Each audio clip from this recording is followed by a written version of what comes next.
So ఇది 360 NCERT biology by Seep Pahuja, the famous YouTuber. This book was ordered in Amazon.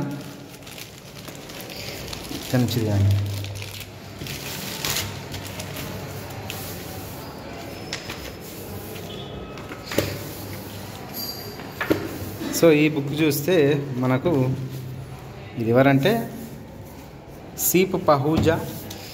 ఇది plastic cover పక్క పెడదాం. So ఇది only biology అన్నమాట. Intermediate first year and second year. 360 NCERT biology in NEET UG.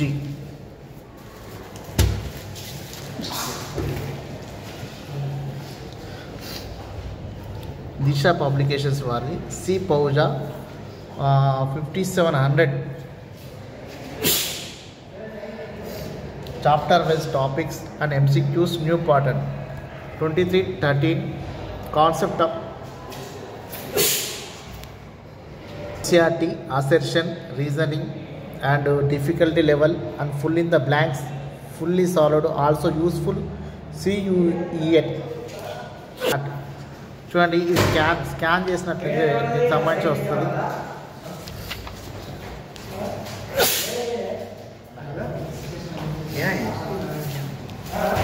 Now we can చూసినట్లయితే ఎంత క్లారిటీగా ఉంది notes. So ఇది కూపన్స్ అండ్ క్యాష్ బ్యాక్స్ కోసం ఇది. సో ఇది మనం తీసేసుకుందాం. సో ఇది chapter wise and topic wise questions అనేటటువంటివి ఉన్నాయి. న్యూ ప్యాటర్న్ బేస్డ్ నీట్కి సంబంధించినటువంటి చాప్టర్స్ ఉన్నాయి. Seep Pahuja మీకు తెలుసే కదా. Seep Pahuja is the famous YouTuber and also guided of index.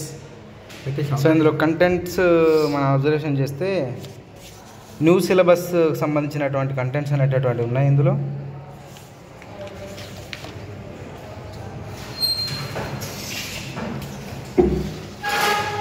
ఈ ప్రీఫేస్ ఇవన్నీ మనం ఇట్లా చూస్తే మనకు ఫస్ట్ చాప్టర్ మనం చూద్దాం. ఫస్ట్ ఇందులో ఏంటంటే మనకు ఇక్కడ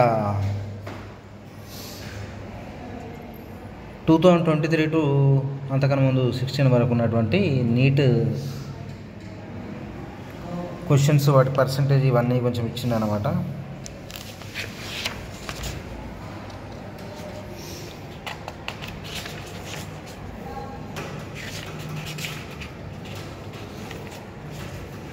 కాన్సెప్ట్ మ్యాప్ ప్రతి చాప్టర్ దగ్గర కాన్సెప్ట్ మ్యాప్ కూడా ఉంది.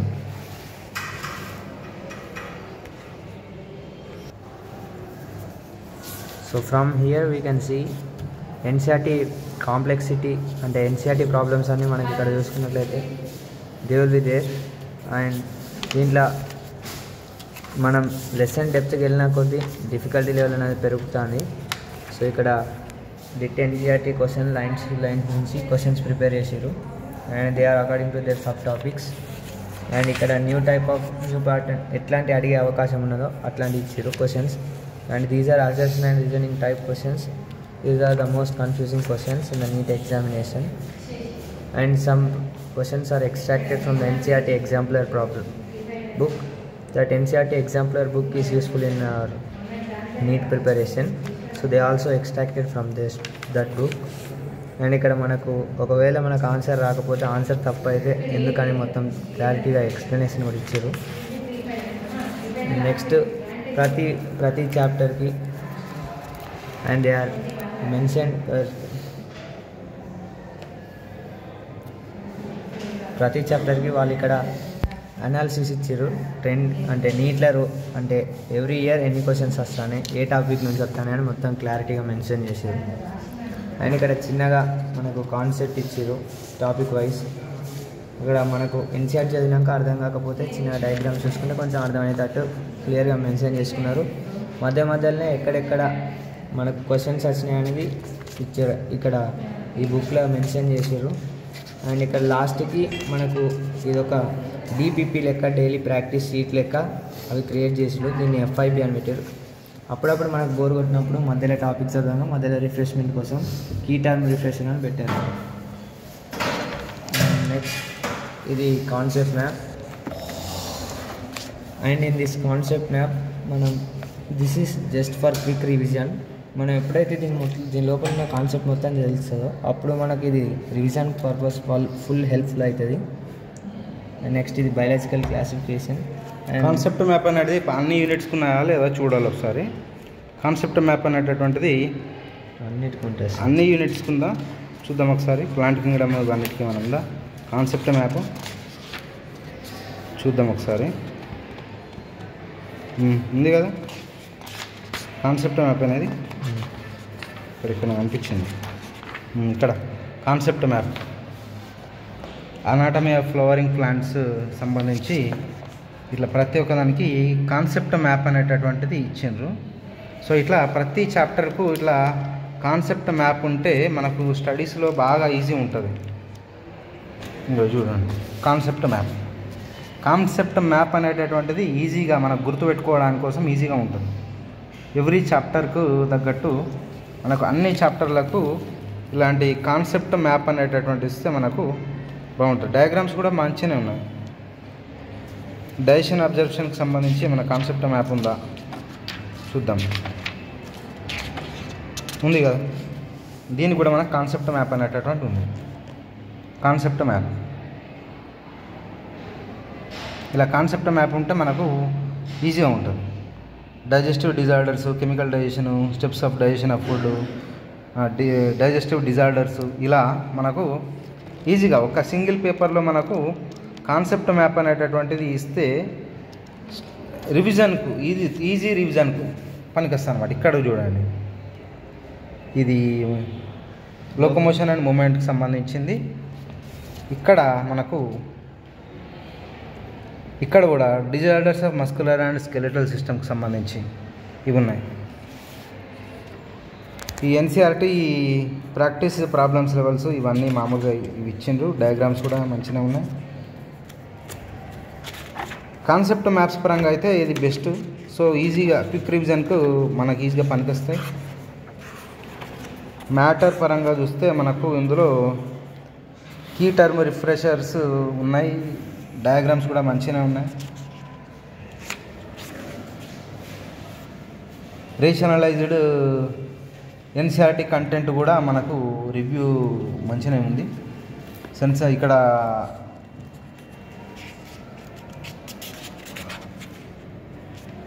డయాగ్రామ్స్ కూడా మంచిగా 2D డయాగ్రామ్స్ అనేటటువంటివి బాగానే ఉన్నాయి. ఇంకొకటి చూద్దాం. ఇది రిప్రొడక్షన్ ఇన్ ఆర్గానిజమ్స్ సంబంధించి ఇది ఒక కాన్సెప్ట్ మ్యాప్. ఈ కాన్సెప్ట్ మ్యాప్స్ అనేటటువంటివి మనకు చాలా మంచిగా హెల్ప్ చేస్తాయి రివిజన్కి.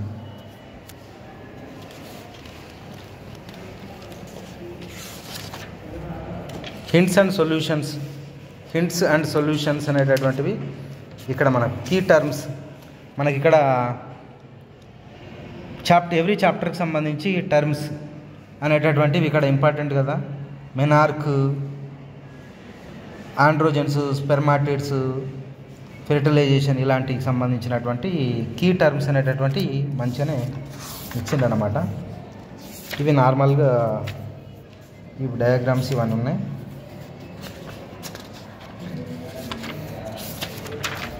ఇది కాన్సెప్ట్ మ్యాప్, రిప్రొడక్టివ్ సిస్టమ్కి సంబంధించిన కాన్సెప్ట్ మ్యాప్. సో ప్రతి చాప్టర్కి కాన్సెప్ట్ మ్యాప్ అనేటటువంటిది ఇచ్చిండ్రు అనమాట. సో ఇది చాలా హెల్ప్ అవుతుంది మనకు. ఇది మాలిక్యులర్ బేసిస్ ఆఫ్ ఇన్హెరిటెన్స్ని అబ్జర్వేషన్ చేసినట్లయితే ఇందులో మనకు ఇక్కడ difficulty level, number of questions ఎన్ని అడిగింది. ఈ చాప్టర్ నుంచి మనకు వెయిటేజ్ ఎంత, 4% వెయిటేజ్ ఉంది. 4% వెయిటేజ్ ఉంటే ఇందులో మనకు 2016లో ఎన్ని క్వశ్చన్స్ వచ్చినాయి, నెంబర్ ఆఫ్ క్వశ్చన్స్ 17లో ఎన్ని వచ్చినాయి, ఏ ఇయర్ లోపల ఎన్ని క్వశ్చన్స్ వచ్చినాయి అనేటటువంటిది క్లియర్గా ఇక్కడ మనకు మెన్షన్ చేసింది. ఇక్కడ సో కాబట్టి ఇప్పుడు నెక్స్ట్ ఇయర్ ఎన్ని క్వశ్చన్స్ అడిగే అవకాశం ఉంది అనేటటువంటి కూడా మనకు ఇదే తెలుస్తుంది అన్నమాట.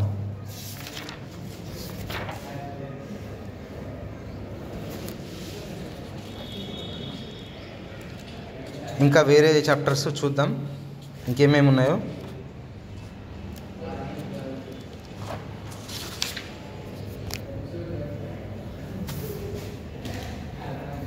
ఇది మనకు హ్యూమన్ హెల్త్ అండ్ డిజీజ్కి సంబంధించింది concept map.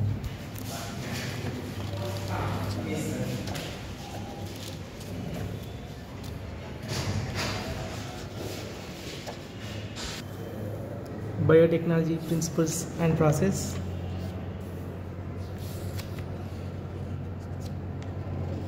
Okay. Complete explanation బాగుంది. Explanation concepts with diagrams. Next practice bits.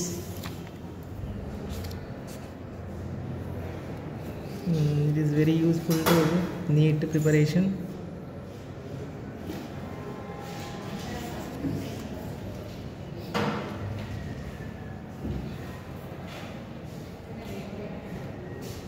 Okay, topic wise questions కూడా ఇచ్చారు.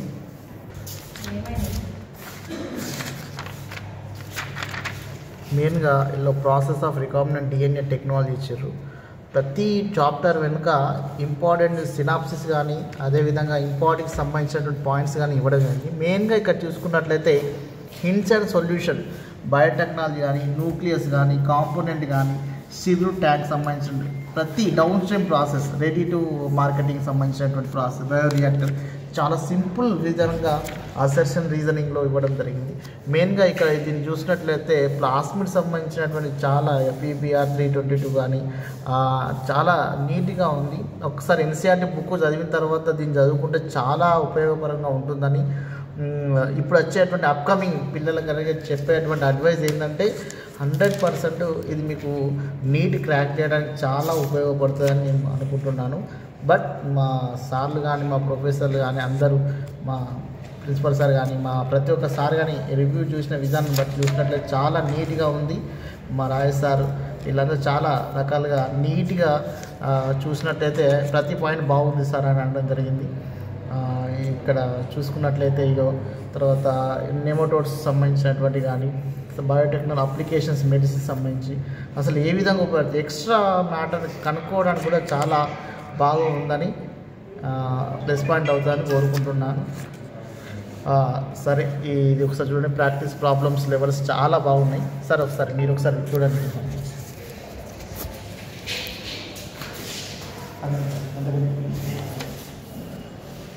ఓకే, ఇక్కడ క్వశ్చన్స్ కూడా మనకి NCERTని బేస్ చేసుకుని ఇవ్వడం జరిగింది. ఇందులోపల నార్మల్గా ఉండేటువంటి క్వశ్చన్స్ కానీ, లేదంటే ఇక్కడ స్టేట్మెంట్ అసర్షన్ రీజనింగ్ కానీ ఇవన్నీ కూడా చాలా బాగా ఇవ్వడం జరిగింది. ఇవన్నీ ప్రాక్టీస్ చేస్తే ఖచ్చితంగా నీట్లో మంచి మార్క్స్ వస్తాయి. ఓకే, NCERT బుక్ లోపల మనకి ఇచ్చినటువంటివి కాకుండా దానితో పాటుగా ఇంకా కొంచెం అడిషనల్గా కూడా మనకి దీని లోపల మ్యాటర్ ఇవ్వడం జరిగింది. అంటే అడిషనల్ అంటే మనకి నీట్కి యూజ్ అయ్యేలాగానే, అంతకుమించి ఏం లేదు. కాకపోతే ఇక్కడ చూడండి మీరు, మనకి morphology it is a very important topic in neat also.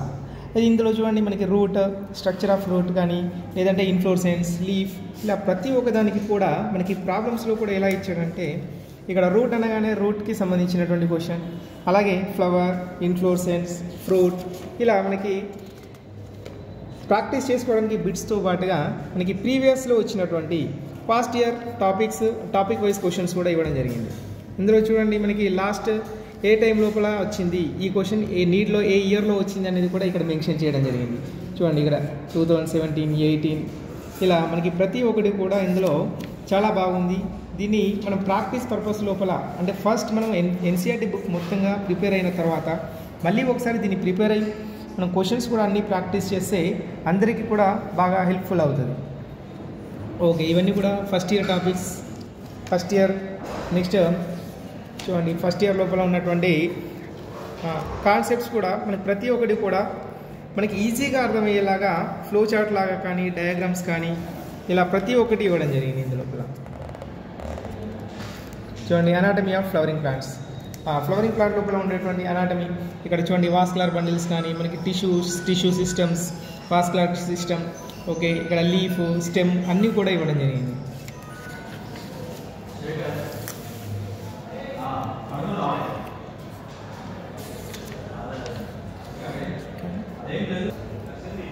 చూడండి బయోమాలిక్యూల్స్ అనగానే మనకి కెమిస్ట్రీకి కూడా రిలేటెడ్గా ఉంటుంది. అయితే ఇక్కడ మనకి కెమిస్ట్రీకి రిలేటెడ్గా ఉండేటువంటి టాపిక్ బయోమాలిక్యూల్స్. అయితే ఈ బయోమాలిక్యూల్స్ లోపల మనకి ఇక్కడ ఏంటి అంటే దీని లోపల ఇంట్రడక్షన్ నుండి ప్రతి ఒక్క టాపిక్ని కూడా మనకి క్లియర్గా ఎక్స్ప్లెయిన్ చేయడం జరిగింది.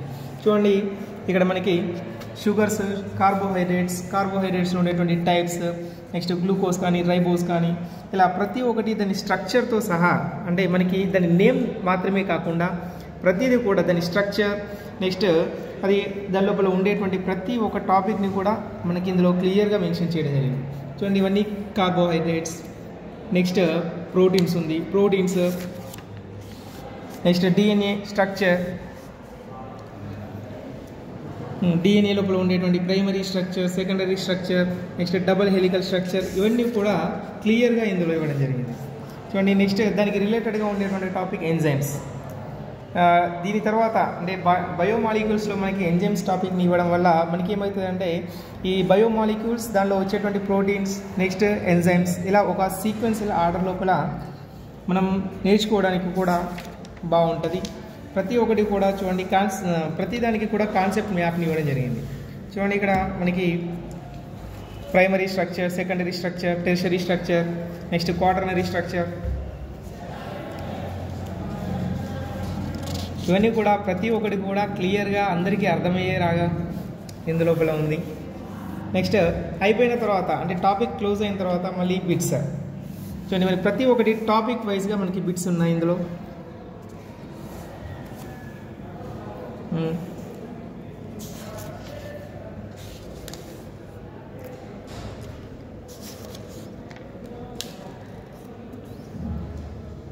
న్యూ ప్యాటర్న్ క్వశ్చన్స్, నార్మల్గా ఉండేటువంటి క్వశ్చన్స్తో పాటుగా మనకి కొత్తగా స్టేట్మెంట్స్, మనకి నీట్లో అడిగే విధంగా స్టేట్మెంట్స్ ఇవ్వడం, ఆ స్టేట్మెంట్ ప్లస్ అసర్షన్ రీజనింగ్కి సంబంధించినటువంటి క్వశ్చన్స్ అన్నీ కూడా ఒక దగ్గర ఉన్నాయి. సో ఇవన్నీ అసర్షన్ రీజన్కి సంబంధించినటువంటి క్వశ్చన్స్.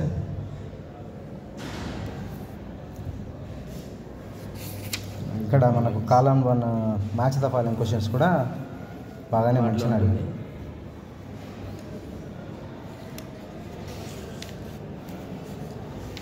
ఇవన్నీ కూడా లాస్ట్ ఇయర్లో వచ్చినటువంటి ప్రీవియస్ ఇయర్లో వచ్చినటువంటి క్వశ్చన్స్ కూడా ఉన్నాయి ఇక్కడ.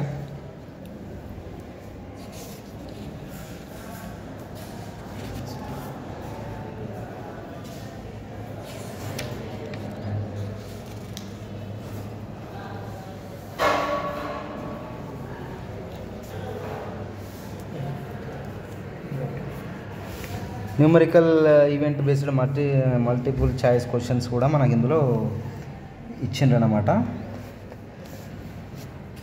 ఇక్కడ మనకు జువాలజీకి సంబంధించిన క్వశ్చన్లు మనం చూద్దాం.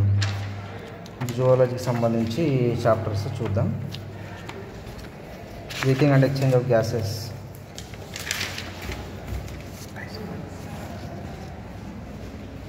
రెస్పిరేటరీ ట్రాక్ట్కి సంబంధించి upper respiratory tract, lower respiratory tract లోపల ఏమేమి పార్ట్స్ ఉంటాయి అనేటటువంటిది కూడా మనకు ఇక్కడ కాలమ్స్ అనేటటువంటిది ఇచ్చిండ్రు, టేబుల్ అనేది ఇచ్చిండు అనమాట.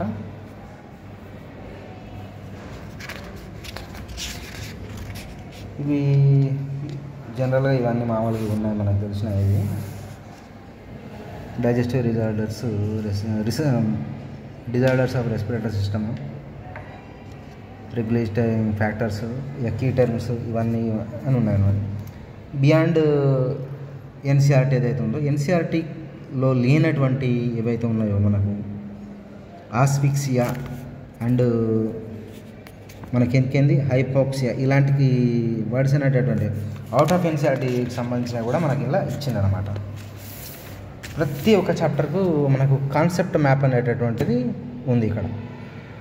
టైడల్ volume, inspiratory reserve volume, expiratory reserve volume, టైడల్ volume, ఇవన్నీ కూడా మనకు respirator volumes, mechanism of breathings, ఇవన్నీ మనకు క్లియర్గా మెన్షన్ చేసిండ్రు అనమాట. బియాండ్ ఎన్సీఆర్టీకి సంబంధించినటువంటి ఏమన్నా ఇందులో ఉన్నాయా లేవో చూద్దాం ఒకసారి. బియాండ్ ఎన్సీఆర్టీకి సంబంధించి కొన్ని చాప్టర్లలో ఇచ్చిండ్రు, అన్ని చాప్టర్లలో ఇవ్వలేదు.